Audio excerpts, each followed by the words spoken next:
वापस लिखना पड़ेगा।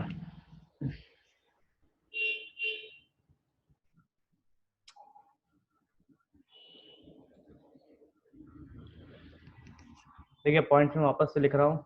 ठीक है, स्क्रीन दिख रहा है सबको?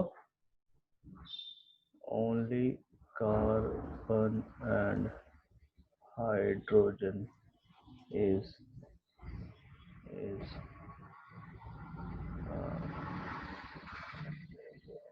shown by bond line, shown by bond line। ठीक है, फर्स्ट पॉइंट। सेकंड पॉइंट था हमारा, मैं कंबाइन कर देता हूँ, single then double and triple bond is represented by single, double and triple line। Then third point,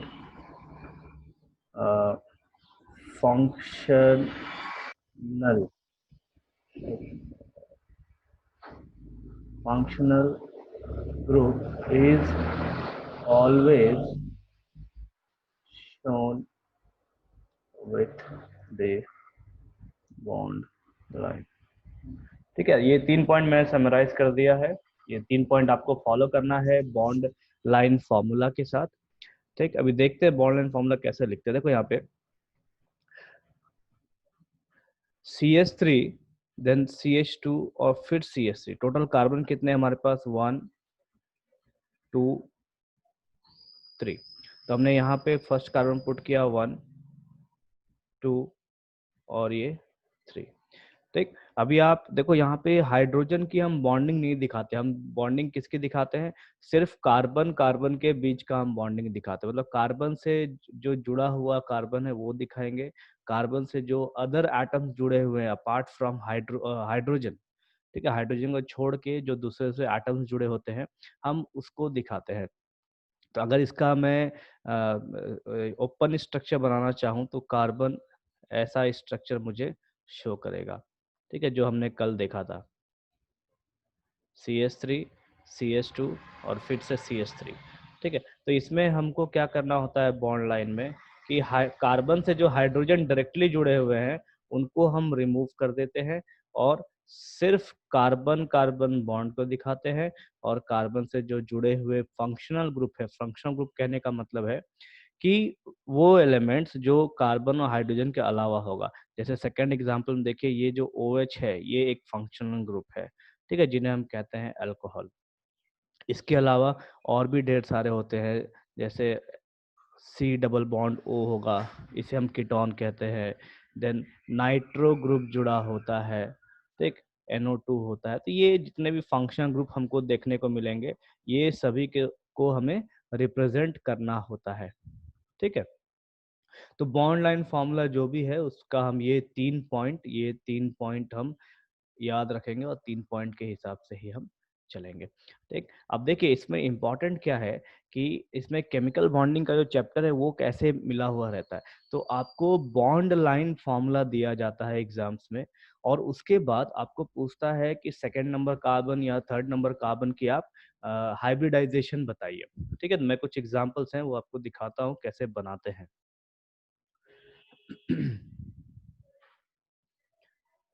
ठीक है, बोर्ड पे आए हम लोग। अभी देखो एक सिंपल सा इस टाइप का स्ट्रक्चर आपको मिलेगा, कैसा भी स्ट्रक्चर हो। ठीक है, मैं यहाँ पे COOH ये लिख देता हूँ। देन यहाँ पे एक ऐसा लाइन, यहाँ पे एक ऐसा लाइन, ठीक है, फिर यहाँ पे एक ऐसा लाइन दे दे रहा हूँ, और यहाँ पे एक ऐसा लाइन दे दे रहा हूँ। ठीक है, अब आपको इसमें कहा जाता है, देखो कार्बन कितने हैं, तो कार्बन है यहाँ पे 1 2 3 4 5 6 7 8 9, 10, 11। ठीक है। देखिए एक चीज आपको ध्यान रखना है कि जो लाइन है वो लाइन हमें बॉन्ड बताता है। ठीक, जब भी कहीं पे फंक्शनल ग्रुप अटैच हो, जैसे यहाँ पे देखिए ये हमारा फंक्शनल ग्रुप है और फंक्शनल ग्रुप डायरेक्ट अटैच है इस लाइन के साथ। ठीक है, तो इस हम कार्बन कहाँ तक गिनेंगे, सिर्फ यहाँ तक गिनेंगे 11 नंबर तक। ऐसा नहीं है कि हम कार्बन यहाँ पे 12 नंबर कर दिए और उसके बाद हमने फंक्शनल ग्रुप को इसके साथ जोड़ा। तो ये जो अगर हम जोड़ेंगे ये कंप्लीटली हमारा रॉन्ग होगा। ठीक है, कंप्लीटली हमारा रॉन्ग होगा। मैं यहाँ लिख दे रहा हूँ, this is complete wrong, this is complete wrong. ठीक है, ठीक। तो यहाँ पे ये भी लिख दे रहा हूँ, this complete wrong because no carbon is attached with the functional group. ठीक है, नो कार्बन अटैच कहने का मतलब है कि ये जो यहाँ पे जो 12th मैंने नंबर लिखा है ये नंबरिंग गलत होगी। लास्ट कार्बन जो है वो हमें 11 नंबर पे मिलेगा। ठीक है, तो अगर मैं इसका स्ट्रक्चर बनाना चाहूँ तो हमें देखो इस टाइप के मिलेंगे। कितने टोटल कार्बन है, 11 कार्बन। 1, 2, 3, 4, 5, 6, 7, 8, 9, 10 और फिर ये 11। ठीक है, तो 11 कार्बन के बाद यहाँ पे COOH लगा हुआ है। इस टाइप से ये बॉन्ड हमारा, ये स्ट्रक्चर हमारा कंप्लीट होता है। ठीक है, अब देखिए आपको अगर क्वेश्चन में पूछता है कि कार्बन नंबर 3 और कार्बन नंबर 5 का हाइब्रिडाइजेशन निकालिए। मैं यहाँ क्वेश्चन लिख रहा हूँ, फाइंड आउट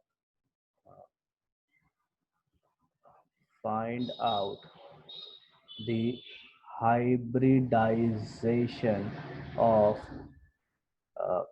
कार्बन 3 and 5। ठीक है, तो अब आपको क्वेश्चन सॉल्व करना पड़ता है कि 3 और 5वें नंबर के कार्बन पे आप हाइब्रिडाइजेशन बताइए।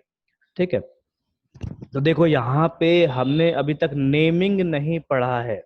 ठीक है, मैं फिर से कह रहा हूँ, अभी तक हमने नेमिंग ऑफ हाइड्रोकार्बन्स नहीं पढ़ा या ऑर्गेनिक कंपाउंड्स नहीं पढ़ा। ठीक, तो यहाँ पे हमें जो नंबरिंग करनी होती है वो नंबरिंग, देखो मैंने यहाँ पे एक कैजुअल नंबरिंग किया है, एक्चुअल में ये नंबरिंग यहाँ होगा नहीं। ठीक, जो नंबरिंग स्टार्ट होगा वो स्टार्ट होगा यहाँ से, इस फंक्शनल ग्रुप के कार्बन से।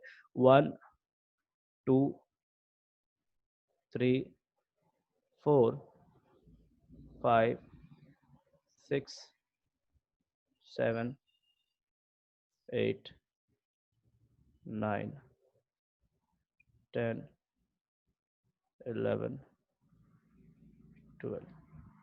ठीक है, क्योंकि हमने अभी तक नेमिंग पढ़ा नहीं है, नेमिंग पढ़ेंगे तो मैं वहां आपको फिर से दिखाऊंगा कि ऐसा क्यों करते हैं। ठीक है, सिंपल रूल्स हैं, सिंपल मेथड्स हैं जो हमें फॉलो करना होता है। अब आपके पास जो आंसर होगा, अब आपको क्वेश्चन पढ़ना है वापस से। क्वेश्चन क्या है हमारा, find out the hybridization of carbon 3 and carbon 5।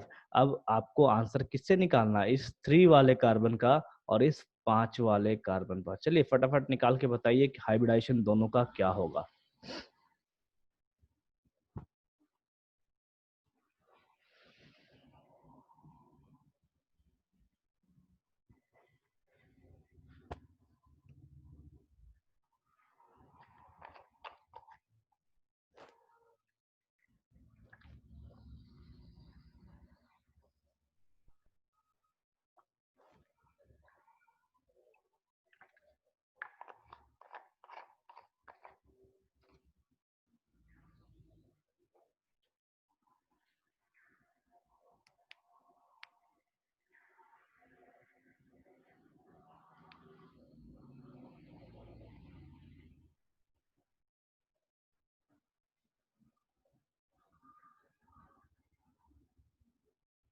5 का sp3, बाकी लोगों का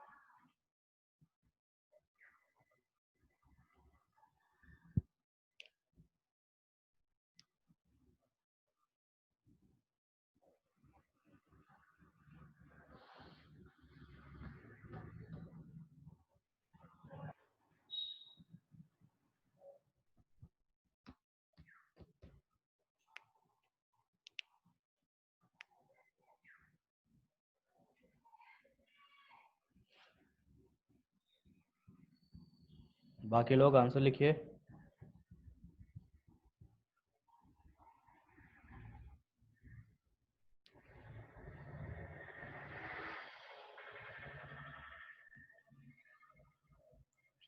3 का sp2।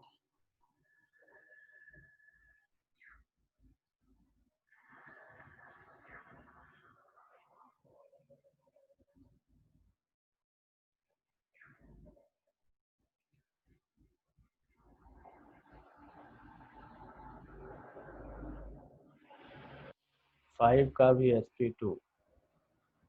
अरे खाली रूपम ही बना रही है क्या, बाकी लोग क्या कर रहे हैं?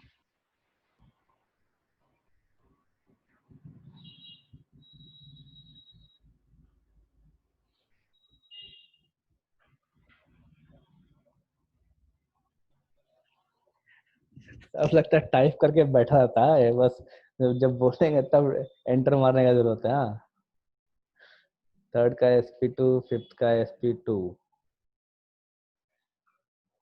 प्रियांशु फिफ्थ का।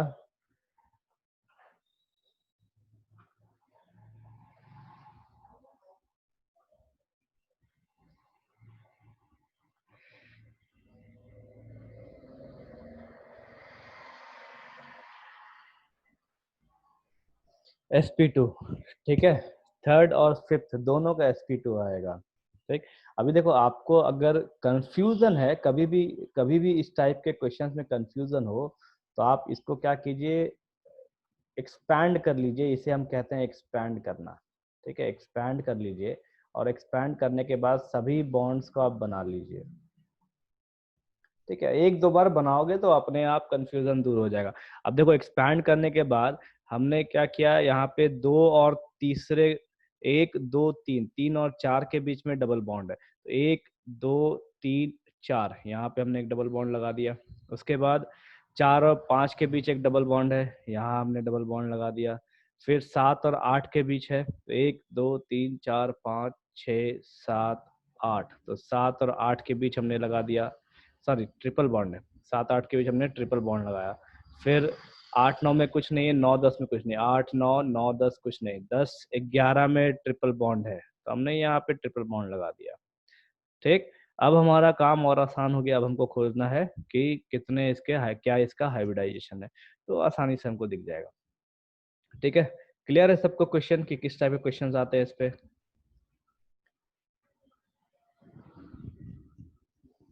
क्लियर है सबको? ये स्ट्रक्चरल बेस्ड क्वेश्चंस जो होता है वो इसी टाइप का होता है। उसके बाद रिएक्शन बेस्ड क्वेश्चंस होते हैं, तो वो भी आपको बताया है मैंने हाइब्रिडाइजेशन में। मेरे ख्याल से असाइनमेंट में आपको क्वेश्चन दिया भी था। ठीक है, देन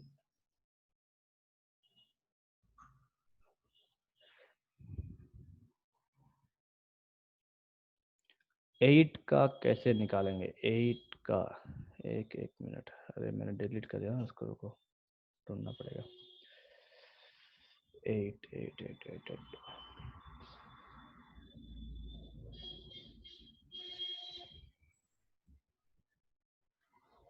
दिख रहा है स्क्रीन? मेरे ख्याल से नहीं दिख रहा हुआ।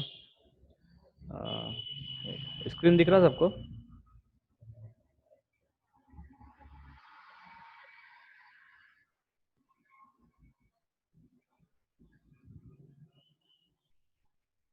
नहीं दिख रहा?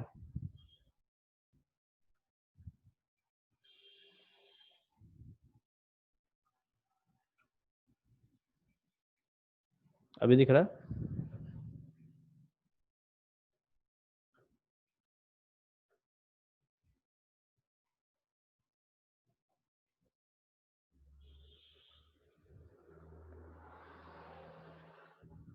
ठीक, देखो यहाँ पे 8 की हम बात करें तो आठवां में हमारे पास यहाँ ये हमारा 8 है। ठीक है, तो 8 का आप देखो, 8 आपको कहाँ देखने को मिल रहा है? इस जगह पे, ये हमारा 8वां है। हमको गिनना क्या है, सिर्फ हमें सिग्मा बॉन्ड गिन के लेना है। तो एक सिग्मा बॉन्ड यहाँ मिलेगा, एक सिग्मा बॉन्ड यहाँ मिलेगा। अभी इस कार्बन का टोटल चार सिग्मा, सॉरी चार बॉन्ड तो कंप्लीट हो गया, लेकिन इस चार बॉन्ड में से दो सिग्मा है और दो पाई है। ठीक, अब आपको मेरे ख्याल से आपका आंसर मिल गया होगा कि क्या हाइब्रिडाइजेशन होगा। हम हाइब्रिडाइजेशन के लिए सिर्फ सिग्मा बॉन्ड गिनते हैं, तो 2 सिग्मा बॉन्ड वाले हाइब्रिडाइजेशन कौन सा है? sp hybridization. ठीक है। और एक चीज आप डायरेक्टली ये भी ध्यान रख सकते हैं कि जब ट्रिपल बॉन्ड कहीं पे भी चला है, ट्रिपल बॉन्ड कहीं पे भी चला है, उसका हाइब्रिडाइजेशन sp ही होगा। इस चीज को दिमाग में बिठा लीजिए। जब डबल बॉन्ड आए तो sp2 होगा, सिंगल बॉन्ड आए तो sp3 होगा। जैसे यहाँ पे देखो, इन दोनों कार्बन में ट्रिपल बॉन्ड है, उसके बाद इन दोनों कार्बन में ट्रिपल बॉन्ड है, ठीक है, उसके बाद यहाँ पे डबल बॉन्ड है। तो ये जो है ये आपका sp2 शो करेगा, यहाँ पे आपका sp शो करेगा, और यहाँ तो मैंने दिखा दिया sp शो करेगा। ठीक, तो इस तरीके से आपको याद रखना होगा। ठीक है।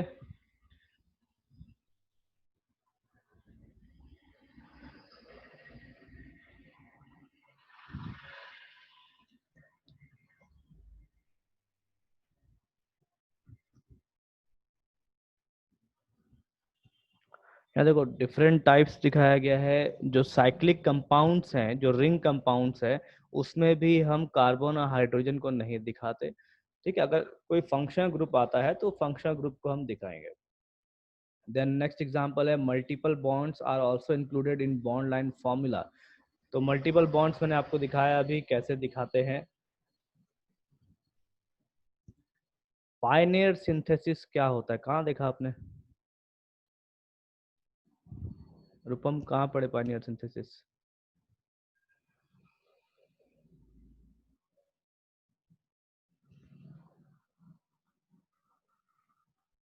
कल जो मैंने दिया था नोट्स, उसमें है या आपने बुक में कहीं देखा?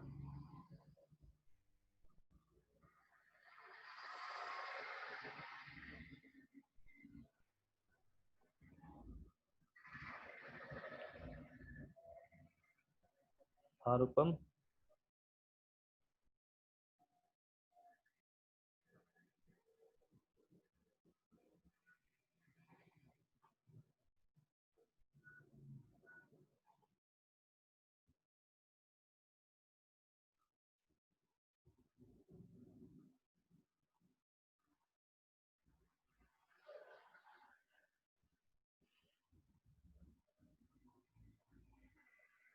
बुक में जनरल इंट्रोडक्शन में इसी चैप्टर का।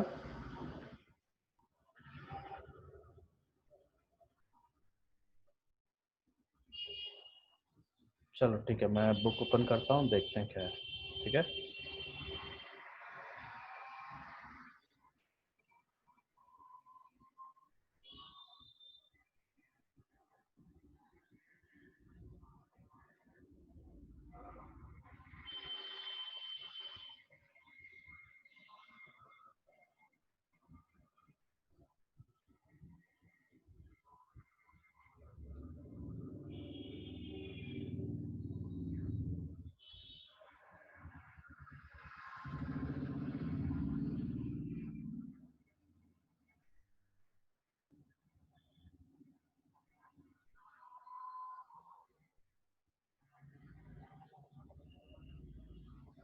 हाँ देखिए कहाँ पे है बताइए।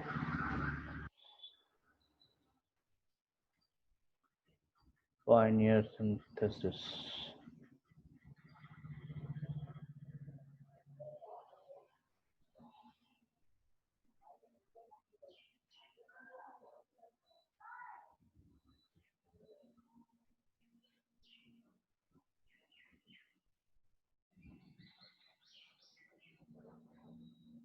यहाँ पे the pioneering synthesis of acetic acid by Kolbe and that of methane by Berthelot. First page का लास्ट पैरा, ठीक है, मिल गया।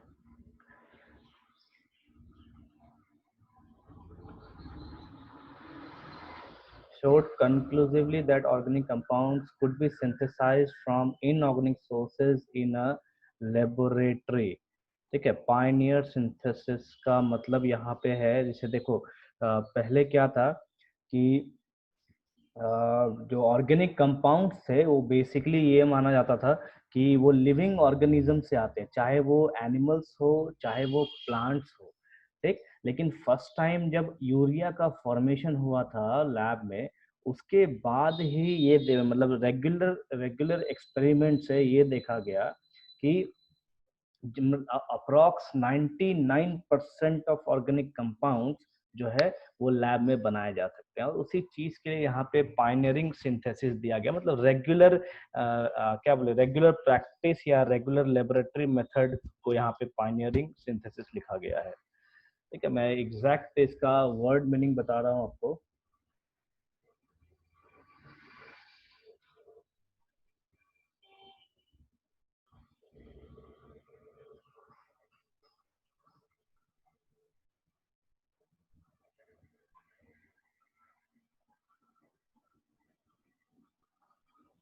हम्म, एक एक मिनट।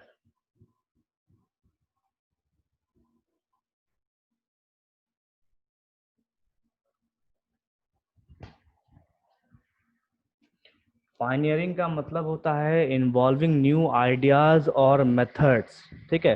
तो उस टाइम पे जो लैब में ऑर्गेनिक कंपाउंड्स बनाए जाते थे तो वो भी बाय मिस्टेक या न्यू मेथड्स अप्लाई किया था। जैसे ये यूरिया का जो कहानी है, ये बाय मिस्टेक बन गया था, बना कुछ और रहे थे लेकिन बना कुछ और था, ठीक है। तो ये जो पायनियरिंग सिंथेसिस यहाँ दिया गया है, ये बेसिकली न्यू आइडियाज या न्यू मेथड्स के लिए लिखा गया है। क्लियर है? और कुछ है इसमें?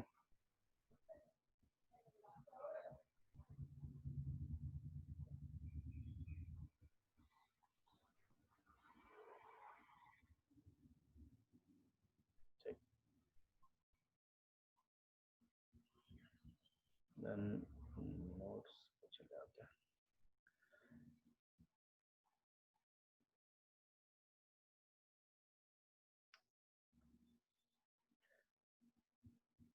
ठीक है, देखिए यहाँ पे आपको डबल बॉन्ड और ट्रिपल बॉन्ड का भी फॉर्मेशन दिया दिखाया गया है। यहाँ पे ट्रिपल बॉन्ड का बॉन्ड लाइन स्ट्रक्चर है और फंक्शनल ग्रुप साथ में लिखा गया है। फंक्शनल ग्रुप को हम कभी हटाते नहीं बॉन्ड लाइन से, इस चीज़ का ध्यान रखना है हमको। और लिखने का तरीका भी देखिए, जब भी हम कभी भी फंक्शनल ग्रुप अगर बीच में आता है कार्बन के, तो ऑलवेज राइट साइड में लिखाएगा। जैसे कल आप में से किन्हीं लोगों ने लेफ्ट साइड में डाल दिया था, मतलब इस साइड में आप लोगों ने डाला था, ठीक। तो हमेशा बॉन्ड का फर्क हो जाता है उसकी वजह से। एक मेथड है, एक क्राइटेरिया है लिखने का, और उस क्राइटेरिया को हम कभी तोड़ते नहीं, ठीक। वो इसलिए क्योंकि कोई एक लोग नहीं है जो उस फॉर्मूले को देखते हैं या पढ़ते हैं। आपका लिखा हुआ एक फॉर्मूला बहुत लोग पढ़ेगा, तो जब तक रूल्स कॉमन नहीं होंगे तब तक समझ में नहीं आता। देन नेक्स्ट है थ्री डायमेंशनल रिप्रेजेंटेशन। मैंने ये भी आपको बताया है, ठीक है, केमिकल बॉन्डिंग में फिर से बता रहा हूँ। एक रिप्रेजेंटेशन होता है मॉलिक्यूल्स का जो 3D में होता है, ठीक। 3D कहने का मतलब हवा में जो देखते हैं उस चीज को। तो यहाँ पे देखिए एक सॉलिड डायग्राम, सॉलिड लाइन दिखाया गया है, एक डैश लाइन दिखाया गया है। ये दो तरीके का लाइन है। उसके बाद एक सिंगल लाइन दिखाया गया है। तो सिंगल लाइन का मतलब है कि पेपर के प्लेन में बॉन्ड फॉर्म हो रहा है।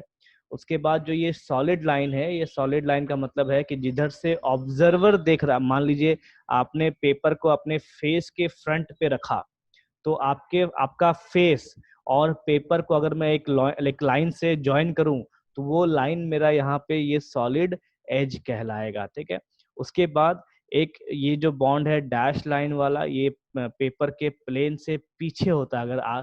अगर पेपर के पीछे में कोई ऑब्जर्वर खड़ा है और वहां से एक लाइन बनाई जाए, ठीक है, तो वो लाइन जो पेपर को टच करेगा उसको हम डैश लाइन से दिखाएंगे।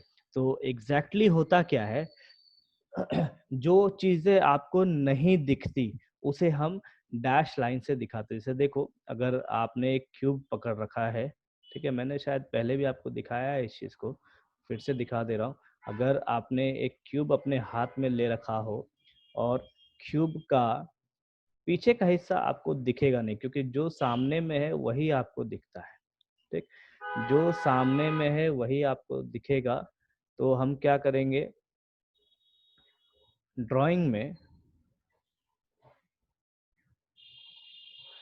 ठीक है, हम क्या करेंगे, ड्राइंग में जो पीछे का हिस्सा है उसको हम डैश लाइन से बनाएंगे। जैसे देखो यहाँ पे हमें ये लाइन नहीं दिखने वाला, तो हम इसे सॉलिड लाइन से नहीं, हम इसे डैश लाइन से बनाना चालू करेंगे। उसके बाद ये स्ट्रेट लाइन हमको नहीं दिखेगा, तो हम क्या करेंगे, इसे भी डैश लाइन से बनाएंगे।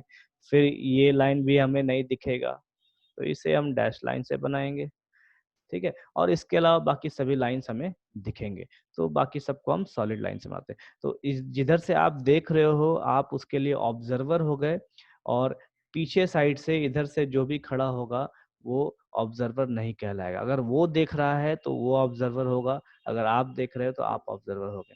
तो इस कंडीशन में ये जो लाइन है सॉलिड एज वाला लाइन, ये हमारा ऑब्जर्वर के तरफ होता है। उसके बाद जो डैश लाइन है, ये डैश लाइन मेरा ऑब्जर्वर से दूर होता है, अवे फ्रॉम द ऑब्जर्वर। और ये जो है ये मेरा प्लेन ऑफ पेपर पे होता है, मतलब जिस प्लेन पे मैंने मॉलिक्यूल को ड्रॉ कर रखा है, प्लेन ऑफ पेपर, ठीक है। तो ये बस रिप्रेजेंटेशन का तरीका है एक, और काफी इंपॉर्टेंट तरीका है जिसे हम ट्वेल्थ में पढ़ेंगे, ठीक है। ध्यान रखिए इसका जो रिप्रेजेंटेशन का तरीका है ये आप ट्वेल्थ में पढ़ेंगे। मैंने आपको कायरलिटी बताया था, ठीक। कायरलिटी एग्जांपल मैं फिर से दे दे रहा हूँ आपको। आपका हैंड, ठीक है, आपका हाथ, आपका जूता, आपका फेस जो आप आईना में देखते हैं, ये सब कायरल सब्सटेंसेस हैं या मैटर हैं कह सकते हैं। तो इस चीज का एप्लीकेशन हम ट्वेल्थ में पढ़ेंगे कि एप्लीकेशंस क्या है। Then none of the formula that we have described so far conveys any information about how the atoms of a molecule are arranged in space. There are several ways to represent the three-dimensional structure of the organic molecule on paper. For example, by using a solid and dashed wedge formula. ये हमारा solid wedge है, और ये हमारा dashed wedge है. The three-dimensional image of a molecule from a two-dimensional picture can be perceived. ठीक है, दो टू डायमेंशन से थ्री डायमेंशनल पिक्चर हम बना सकते हैं या फिगर बना सकते हैं। In this representation, bonds that project upwards out of the plane of the paper are indicated by a solid wedge. Upward यहाँ कहने का मतलब है towards the observer, ठीक है, अपवर्ड का ये मतलब है।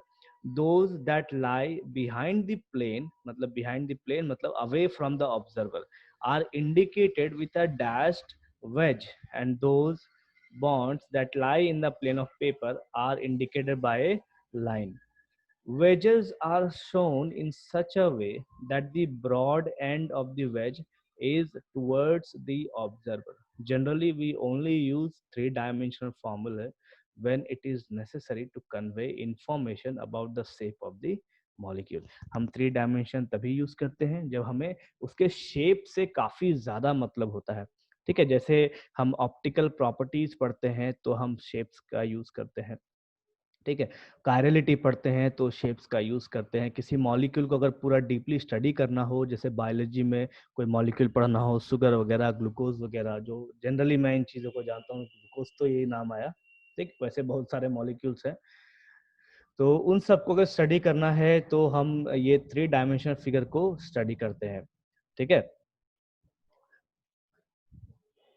देन आज मैं यहीं तक रखूंगा, नेक्स्ट क्लास का टाइम हो रहा है, ठीक।